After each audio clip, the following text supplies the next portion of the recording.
Now then, we have to get on to Buddhism. And in order to introduce Buddhism, it's necessary to remember the whole background of the world view of India. In other words, what we're going to study, first of all, to understand Buddhism, is Indian cosmology, just as you would have to study the cosmology of the Ptolemaic view of the world in order to understand Dante, and in order to understand lots of things about medieval Christianity. So the cosmology of the Hindus, their view of the universe, has come right into Japanese life through Buddhism, but it antedates Buddhism. Buddhism simply adopted it as a matter of course, just as now if you invented a new religion, you would probably adopt the cosmology of modern astronomy. Well, now, how does the Hindu see the world? You know, there are really three great views of the world that human beings have had. And they go, one is the Western view of the world, which looks upon the world as a construct, an artifact, by analogy with ceramics and carpentry. Then there is the Hindu view of the world, which is dramatic, looks on it as a play. And then the Chinese view, which is organic and looks upon the world as an organism, a body. But the Hindu view sees it as a drama.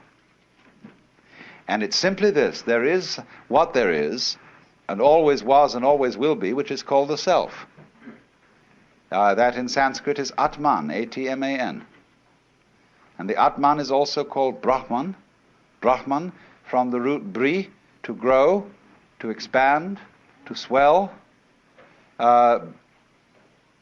is actually related to our word breath.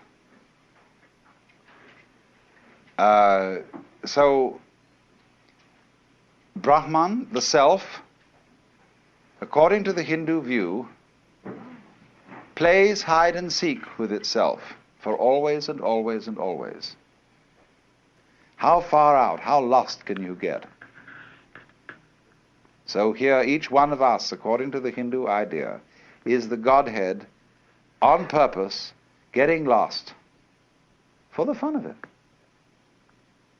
And how terrible it can get at times. But won't it be nice when you wake up?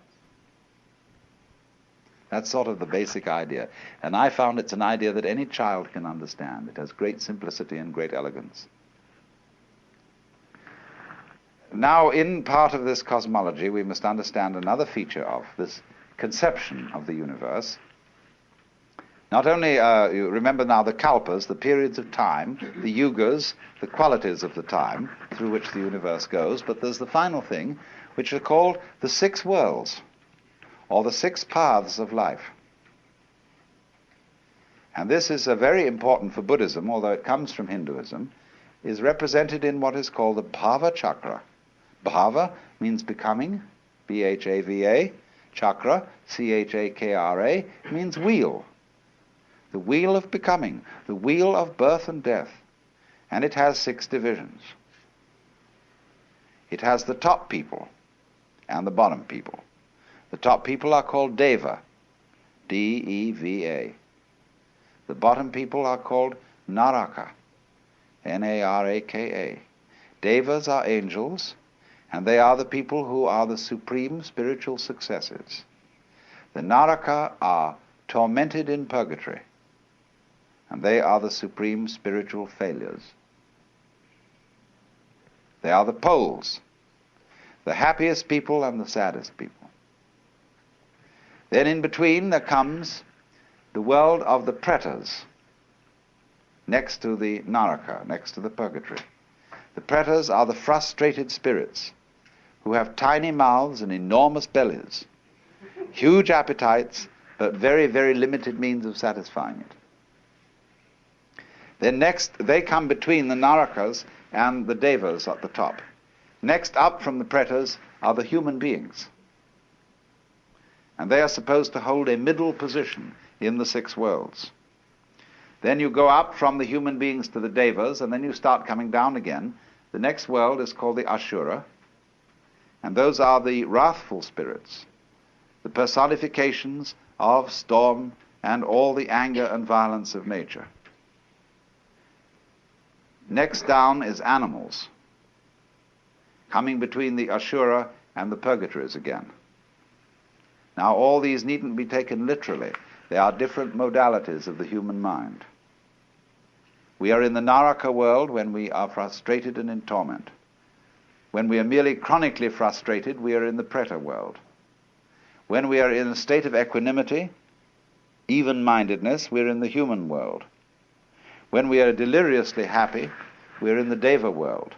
When we are furious, we are in the Ashura world. And when we are dumb, we are in the animal world. So these are all modalities. And it would be said now, this is terribly important to understand Buddhism. Because the better you get, the more you go up to the Deva world. The worse you get, the more you go down to the Naraka world. But everything that goes up has to come down. So you can't improve yourself indefinitely. If you improve yourself beyond a certain limit, you simply start to get worse. Like when you make a knife too sharp, it begins to wear away. So the Buddhahood, or liberation, enlightenment, is on no place on the wheel, unless it might be the center. By ascending, by becoming better, you tie yourself to the wheel by gold chains. By retrogressing and becoming worse, you tie yourself to the wheel with iron chains. But the Buddha is one who gets rid of the chains altogether. And so this will explain why Buddhism, unlike Judaism and unlike Christianity, is not very, very frantically concerned with being good. It is concerned with being wise. It is concerned with being compassionate, which is a little different from being good. With having tremendous sympathy and understanding and respect for all the ignorant people who don't know that they're it, but who are playing the very far-out game of being you and I. And so this is why every Hindu greets his brother not by shaking hands, but by putting his hands together and bowing. This is why the Japanese bow to each other, basically. This is why Buddhist rituals are full of the bowing gesture, because you are honoring the self, playing the roles of all the people around you, and all the more honor is due when the self has forgotten what it's doing, and is therefore in a very far-out situation. Now, that is the basic Hindu view of the world. That's the cosmology which goes along with Buddhism. According to taste, temperament, tradition, popular belief, and so on, there is this additional idea that when the Lord, the self, pretends that it's each of us, it first of all pretends that it is something called the Jivatman. The Atman, the self, pretends to be an individual soul called a Jivatman. And the Jivatman reincarnates through a whole series of bodies, life after life after life. And according to what is called karma, karma literally means doing. The law of doing, whereby acts occur in a series, and they are linked with each other in an unbreakable chain. So everybody's karma is the life course that he will work out through maybe innumerable lifetimes. I'm not going into that because a lot of Buddhists don't believe that. You will find that the Zen people, for example, are quite divided on this. They will say, no, we don't believe literally in reincarnation. That after your funeral, you will suddenly become somebody different, living somewhere else. They will say reincarnation means this, that if you, sitting here now, are really convinced that you're the same person who walked in at the door half an hour ago, you're being reincarnated. If you're liberated, you'll understand that you're not. The past doesn't exist. The future doesn't exist. There is only the present, and that's the only real you that there is. The Zen master Dogen put it in this way. He said, spring does not become the summer. First there is summer, and then there is spring. Each season stays in its own place. And so in the same way, the you of yesterday does not become the you of today. T.S. Eliot has the same idea in his poem, The Four Quartets, where he says, when you've settled down in the train to read your newspaper and so on, you are not the same person who a little while ago left the platform. If you think you are linking your moments up in a chain. And this is what binds you to the wheel of birth and death. But when you know that every moment at which you are is the only moment, this comes into Zen. A master will say to somebody, get up and walk across the room. And he comes back and he says, where are your footprints? They've gone. So where are you? Who are you? When we are asked who we are, we usually give a kind of recitation of a history. Well, I'm so-and-so, I was given this name by my parents, I've been to such and such a college, I've done these things in my profession, and I produce a little biography. Buddha says, forget it. That's not you. That's some story. That's all gone, that's all past. I want to see the real you are now. Well, nobody knows who that is, you see. Because we don't know ourselves except through listening to our echoes and consulting our memories. But then there's a real you, and that again leads us back to this question. Who are you? That is the real you. We shall see how they play with this in Zen, by the koans, to get you to come out of your shell and find out who you really are.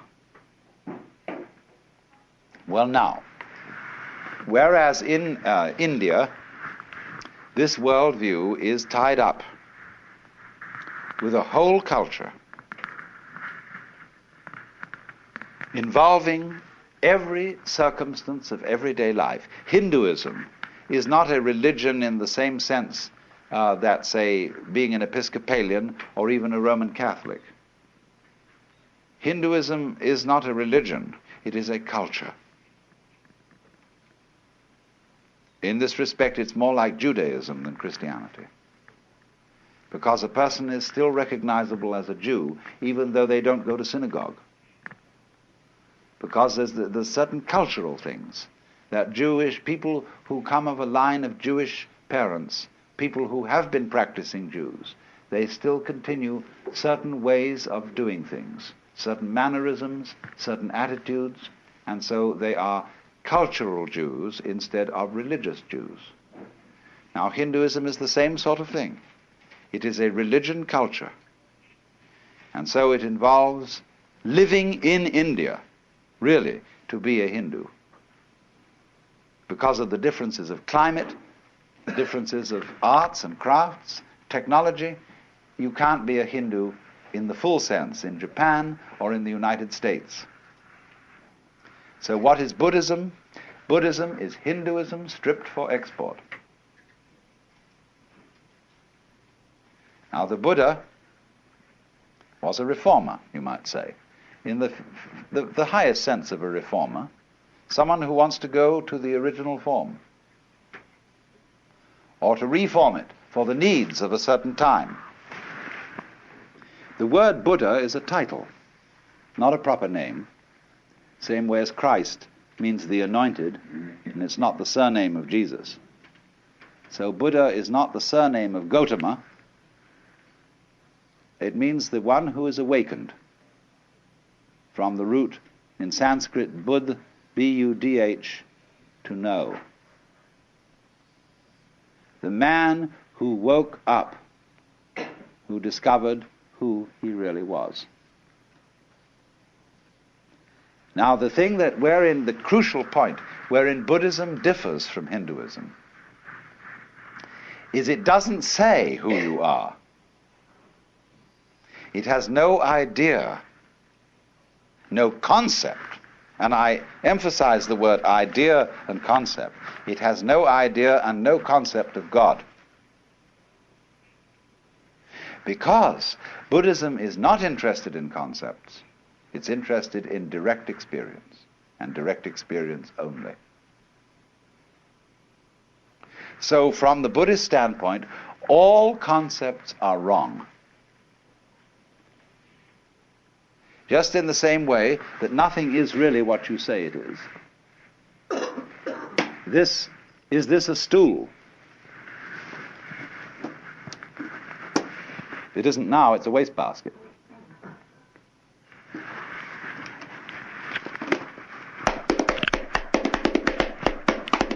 It's now a drum. What is this thing? See? It is what it does. It's this. See? Anything you can use it for is what it is. So if you have a rigid idea that it's a stool and you can only sit on it, you're kind of stuck. But if it's all these other things as well, then you suddenly see that anything can be everything. So in the same way, Buddhism does not define and say what you really are is something. Because it would say that if you believe that, you've got stuck with an idea and you're clinging onto it for spiritual security. So a lot of people say, well, I like to have a religion because it gives me something to hold on to. A Buddhist would say, cut that stuff. So long as you hold on to something, you don't have religion. You only really there when you let go of everything. And you don't depend on any fixed idea, any belief for your sanity or happiness. So you would think Buddhism is very destructive because it breaks down, it doesn't believe in God, it doesn't believe in an immortal soul, it doesn't believe in, doesn't seek any solace in any idea of life after death. It absolutely faces the fact of the transiency of life. There's nothing you can hold on to, so man, let go.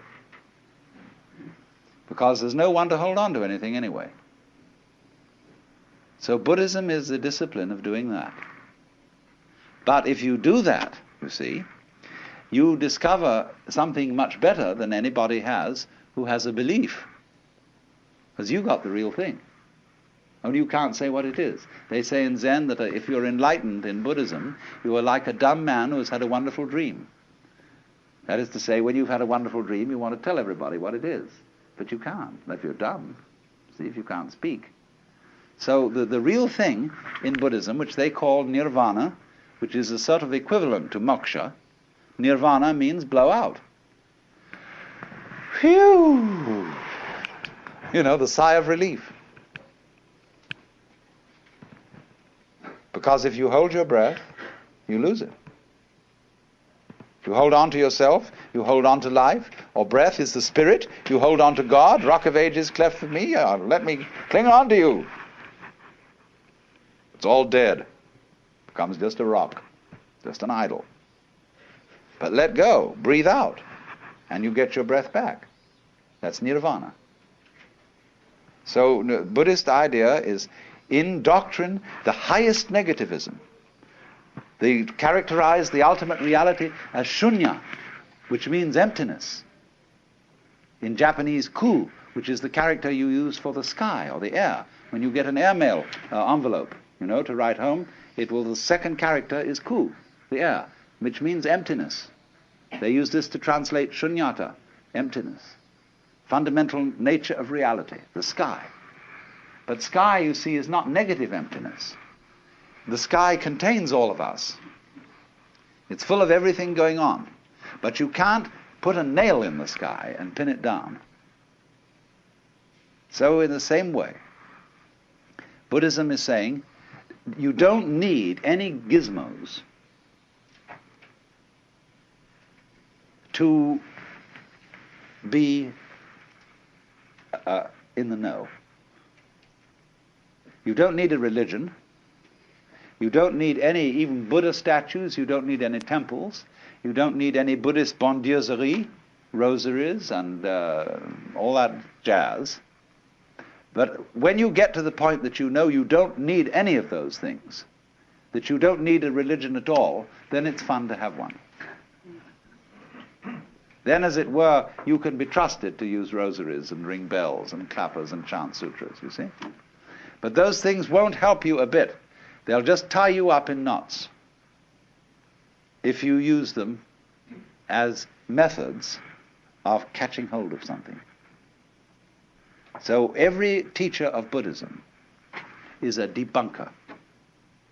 But he does it not to be a smart aleck and to show how clever he is, but out of compassion. Just as when a surgeon chops off a bad growth, or a dentist pulls out a rotten tooth, so the Buddhist guru or surgeon is getting rid of your crazy ideas for you, which you use to cling on to life and make it dead. Now, there are two kinds of Buddhism. They are called Mahayana. Maha is Sanskrit word for great, M-A-H-A. Yana means a vehicle or conveyance. And there is Hinayana, means the little vehicle. Hina in Sanskrit, H-I-N-A means little.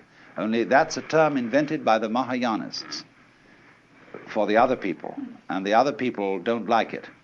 They like to call themselves Theravada, T-H-E-R-A-V-A-D-A, which means Vada, the way, Thera, of the elders.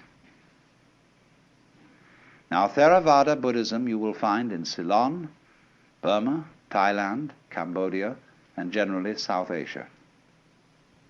Mahayana you find it originated in Nepal, northern India, and you find it in Tibet, China, Mongolia, Japan, and to some extent in Indonesia. The Mahayana is what we are finding here. All the sects of Japanese Buddhism are Mahayana. Now, what's the great difference between these two schools? The Theravada is very strict. It's a way for monks, essentially, rather than laymen. And it is, you see, there are many ways of living Buddhism. It'll take me some time to show you this. The Theravada Buddhists are trying to live without desires, to have no need for wives or girls or husbands or boyfriends, not to kill anything at all, to live the strictest vegetarian way, and to strain your water so that you even don't eat any insects, little insects with it. And to this very strict way, and meditate all the time, and eventually attain nirvana, which will involve your total disappearance from the manifested world. The Mahayana feeling is that that is a dualistic point of view. You don't need to get away from this world to experience nirvana, because nirvana is what there is. It's here, it's now. So the ideal person of Mahayana is called a bodhisattva. This originally meant somebody on the way to becoming a Buddha, but in Mahayana it has a different meaning.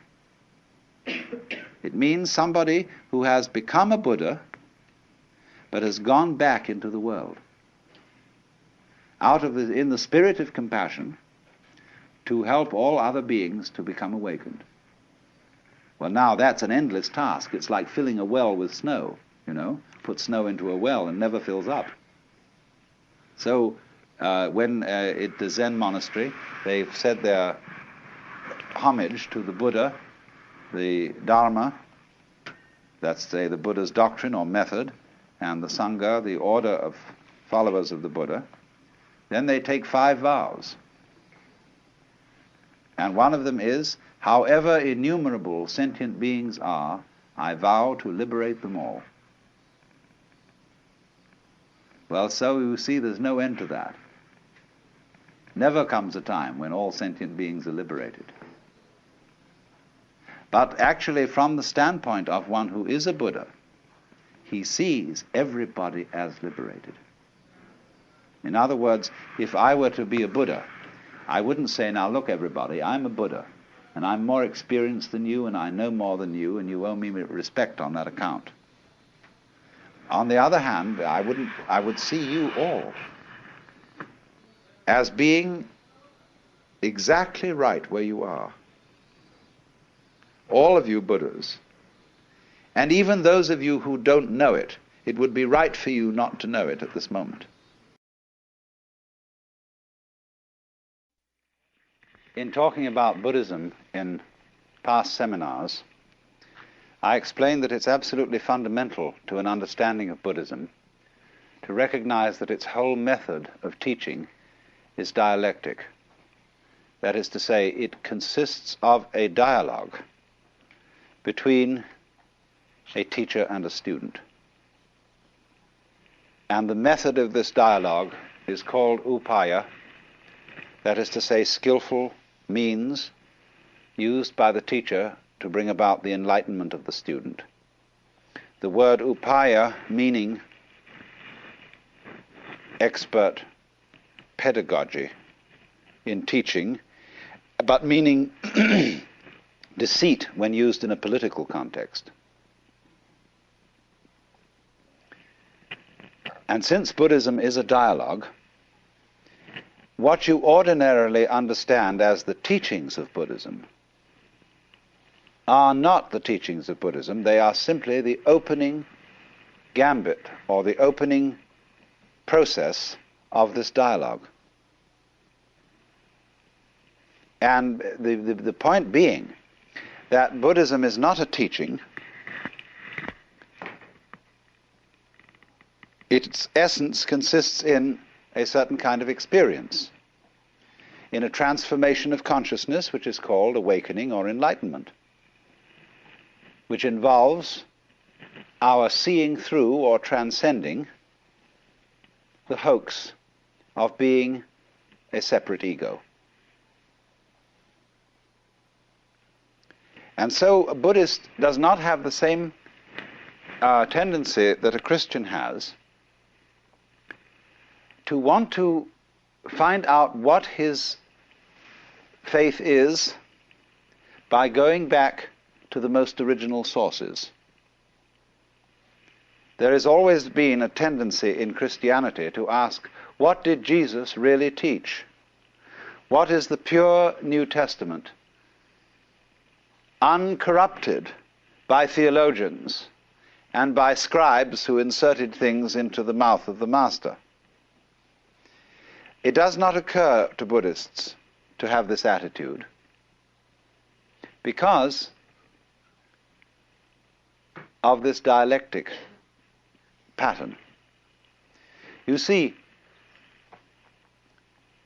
when you have an acorn, if it's a lively acorn, it grows into an oak. And that's the way it should be. In other words, it should develop into something. And so Buddhism, as it has developed since the days of the Buddha, has gone a long way. It has become sometimes more complex, sometimes more simple. But it has changed radically because the seed which the Buddha planted was alive. Now, for example, when we ask what are the Buddhist scriptures, you can get 2 answers to that question. In the Southern School, there is a set of scriptures which are written in the Pali language, divided into 3 sections, called the Tipitaka, which means the three baskets, because these palm leaf manuscripts on which the sutras were eventually written down were of course carried around in baskets, and three baskets of these palm leaf manuscript volumes comprise the Buddhist scriptures. But you must remember that in the evolution of these scriptures, that the Buddha wrote nothing, nor did his immediate disciples. That's a very important thing to remember, that all Indian scriptures were for many centuries handed down orally. And so we have no clear guide as to their dates. Because when you hand down an oral tradition, you are not always likely to preserve certain historical landmarks. Supposing we're talking about a certain king, and the name of this king will mark a historical point. But in an oral tradition, the name of the king is likely to be changed every time the story is told to correspond to the king then reigning. So, in other words, things that do change, that have a historical rhythm, like a succession of kings, they will be changed in handing down the oral tradition. But things that do not change, that is to say, the essential principle of the doctrine, they won't be altered at all. So you must remember that the Buddhist scriptures were for some hundreds of years handed down orally before they were ever committed to writing. And that accounts for their monotonous form. That is why everything is numbered, why there are 4 noble truths, 8 steps of the Eightfold Path, 10 fetters, 5 skandhas, 4 Brahma viharas or meditation states, and so on and so on. Everything is put in numerical lists so as to be memorized easily. And so there are formulae which are constantly repeated, and this is supposed to aid the memory. Now then, it is obvious that those scriptures of the Pali Canon, when you really sit down and read them, you know that what has happened here is that partly they have a certain monotony due to mnemonic aids, but also that in the course of time before they were written down, many monks spent wet afternoons adding to them, and adding things in such a style that no inspired person could ever have said them. And they made commentaries upon commentaries upon commentaries, and lots of them had no sense of humor. I always love the passage where the Buddha is giving instructions on the art of meditation, and he's describing a number of things on which one could concentrate. And there's a commentator making little notes on this. And so when he's made his list of things on which you could concentrate, like a square drawn on the ground, or the tip of your nose, or a leaf, or a stone, or anything, and then he says, or on anything. And the commentator puts footnote, but not any wicked thing.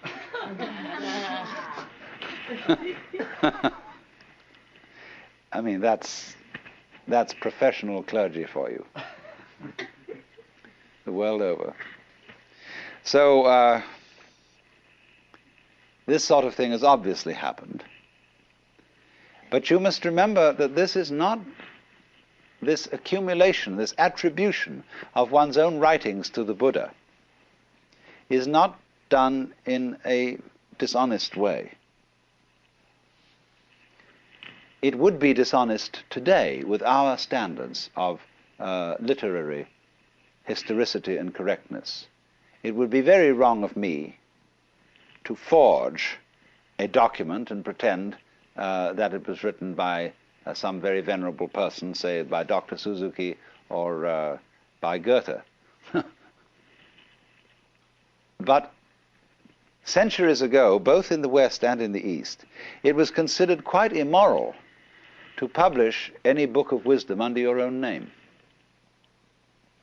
Because you personally, were not entitled to the possession of this knowledge. And that is why you always put on any book of wisdom the name of the real author, that is to say, the person who inspired you. So in this way, it is highly doubtful if the book of the wisdom of Solomon, at least it's not only doubtful, but it's perfectly certain that Solomon never wrote it, but that it was attributed to Solomon because Solomon was an archetype of the wise man.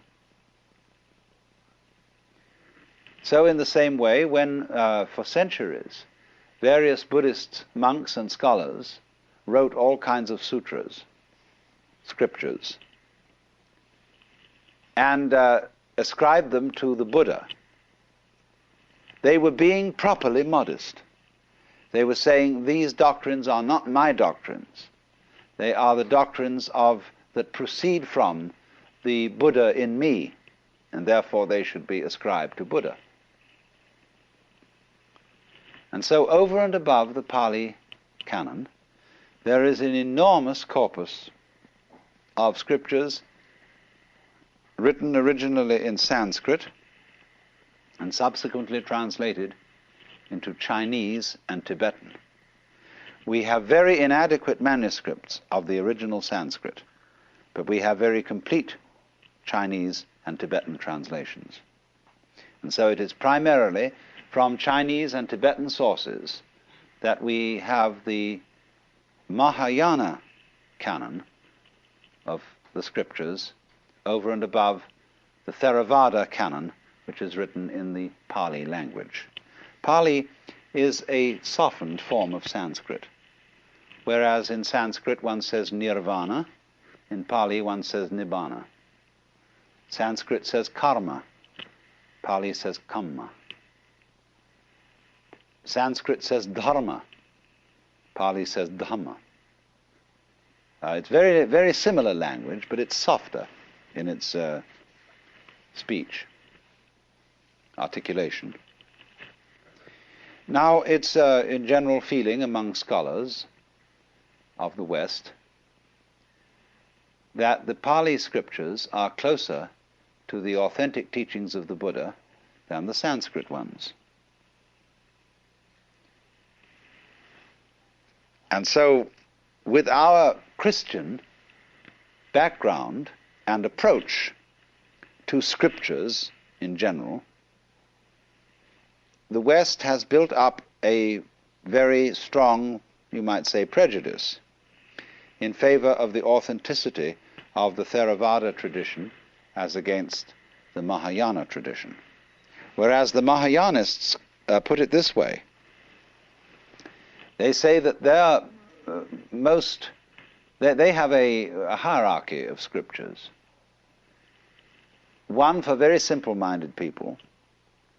The next, they have about 4 grades, going progressively to the scriptures for the most intelligent people.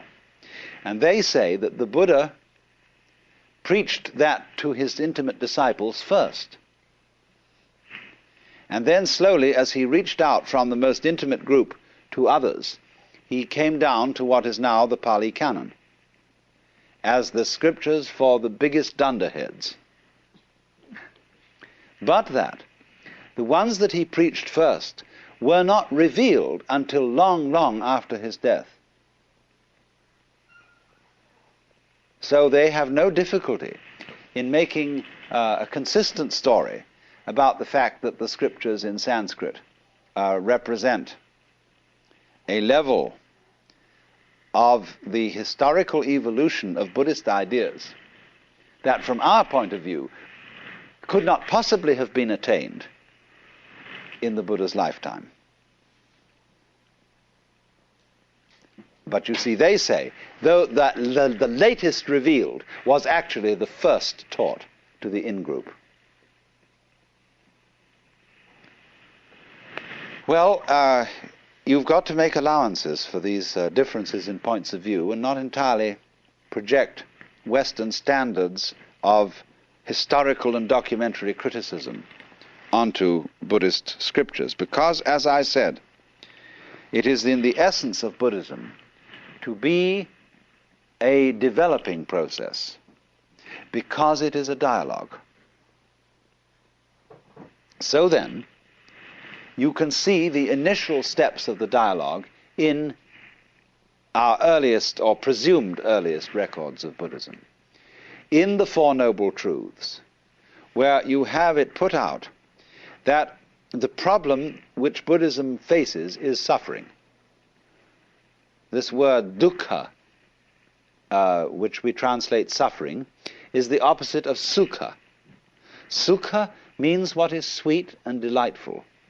Dukkha means the opposite, what is bitter and frustrating. And Mahayanists will explain that the Buddha always taught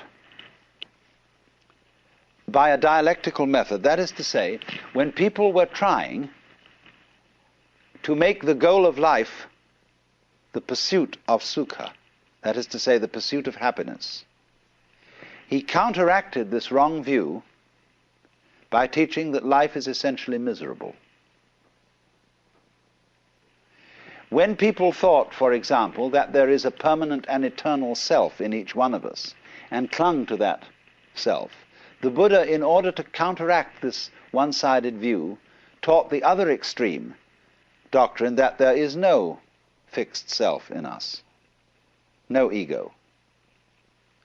But a Mahayanist would always say, the truth is the middle way. Neither sukha nor dukkha, neither atman nor anatman, self nor non-self. The whole point is like this. Once when R.H. Blythe was asked by some students, do you believe in God? He answered, if you do, I don't. If you don't, I do. And so in much the same way, all Buddhist pedagogics, teaching, is specifically addressed not to people in general, but to the individual who brings a problem. And wherever he seems to be overemphasizing things in one way, the teacher overemphasizes in the opposite way, so as to arrive at the middle way. So then, with this emphasis on life is suffering,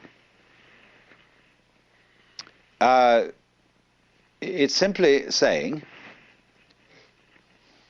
this is the problem we're dealing with. We hurt. We, human beings, feel pretty unfairly treated because we are born into a world so arranged that the price that we pay for enjoying it, that is to say, for having sensitive bodies, is that these bodies are at the same time, because they are sensitive, capable of the most excruciating agonies. Isn't that a nasty trick to play on us? What are we going to do about it? This is the problem. So then when the Buddha says, the cause of suffering is desire, Trishna is our word thirst, and may perhaps be translated desire in a very general sense, or perhaps better craving, clinging, grasping, something like that. He is saying now, I'm going to make this suggestion. You suffer because you desire. Now supposing then you try not to desire, and see if by not desiring you can cease from suffering. Or you can put the same thing in another way.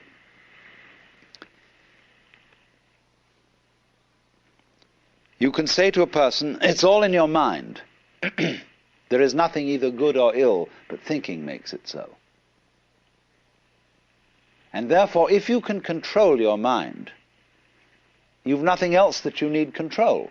For example, you don't need to control the rain if you can control your mind. If you get wet, it's only your mind that makes you think it's uncomfortable to be wet. A person who's got good mental discipline can be perfectly happy wandering around in the rain. You don't need a fire if you've got good mind control. Because if you've got ordinary bad mind control, when it gets cold, you start shivering. That's because you're putting up a resistance to the cold. You're fighting it. But don't fight it. Relax to the cold. And in other words, this is a matter of mental attitude, and then you'll be fine. Always control your mind. This is another way of approaching it, do you see?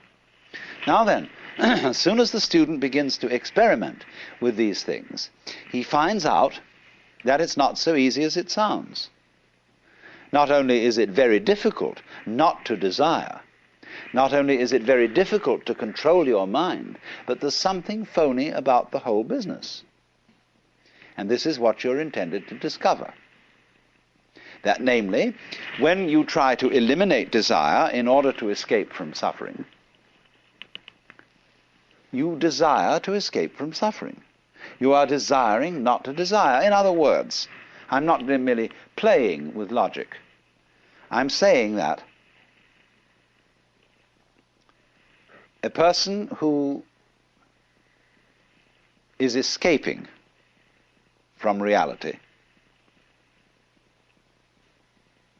will always feel the terror of it. It'll be like the hound of heaven that pursues him. And he's escaping in a way even when he's trying not to escape. And it was this point, you see, that this method of teaching was supposed to educate from you, to draw out from you. Not by saying to anybody all this in the first place, but by making the experiment not to desire, or the experiment to control your mind thoroughly. This is the first step. To understand this, you must go through that, or some equivalent of it, so as to come to the point where you see you are involved in a vicious circle. That in trying to control your mind, the motivation, the reason for which you are doing it, is still clinging and grasping. There is still self-protection. There is still lack of trust and love. So, when this is understood, the student returns to the teacher and says, look, this is my difficulty.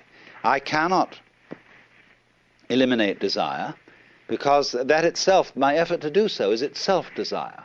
I cannot eliminate selfishness because my reasons for wanting to be unselfish are selfish.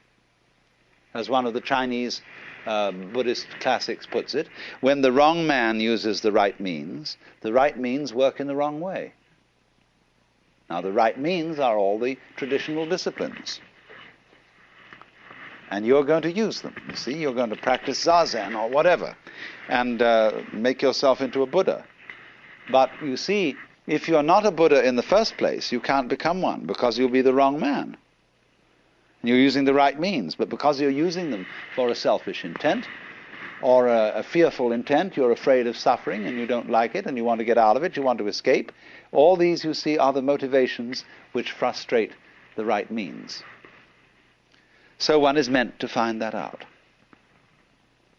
And so then, in course of time, when all this was thoroughly explored by the Buddha's disciples, there developed a very evolved form of this whole technique of dialectic, which was called Madhyamika, Madhyamika.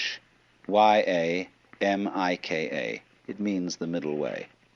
But it was a form of Buddhist practice and instruction developed by Nagarjuna, Nagarjuna, who lived approximately in 200 AD.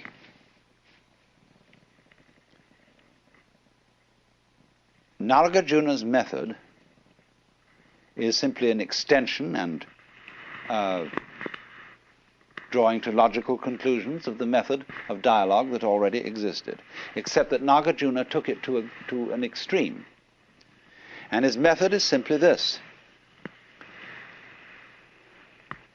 to undermine to cast doubts on any proposition to which his student will cling, to destroy all intellectual formulations and all concepts of the nature of reality or the nature of the self whatsoever. Now, you might think that that was simply a parlor game, a little intellectual exercise, but if you engaged in it, you would find it was absolutely terrifying. And you would feel yourself brought very close to the verge of madness. Because a skillful teacher in this method reduces you to a shuddering state of total insecurity. I have watched this being done among people you would consider perfectly ordinary, normal Westerners who thought they were getting involved in just a nice abstract intellectual discussion.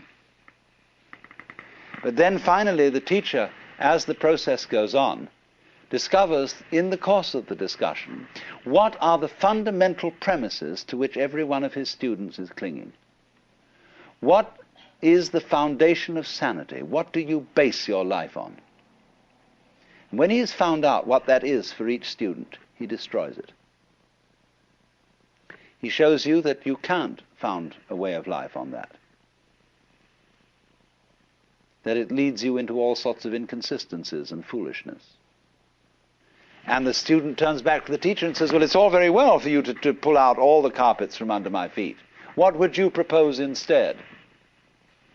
And the teacher says, I don't propose anything. He's no fool. He doesn't put up something to be knocked down. But you see, here are you. If you don't put up something to be knocked down, then you can't play ball with the teacher. And you may say, well, I don't need to. Then on the other hand, there's something nagging you inside telling you you do. And so you go and play ball with him, and he keeps knocking it down. Whatever you propose, whatever you cling to. And this exercise produces in the individual a real traumatic state. People get acute anxiety. And you wouldn't think so, because it's just seemed as if it were nothing more than a discussion on a very intellectual and abstract level. But when it really gets down to it, and you find that you don't have a single concept you can really trust, it's the heebie-jeebies. But it is, you are preserved from insanity by the discipline, by the atmosphere set up by the teacher, and by the fact that he seems perfectly happy without anything in the way of a concept to cling on to. And the student looks at him and says, he seems to be all right. Maybe I can be all right too. You know, this gives a certain confidence, a certain feeling that all is not mad, because the teacher, in his own way, is perfectly normal.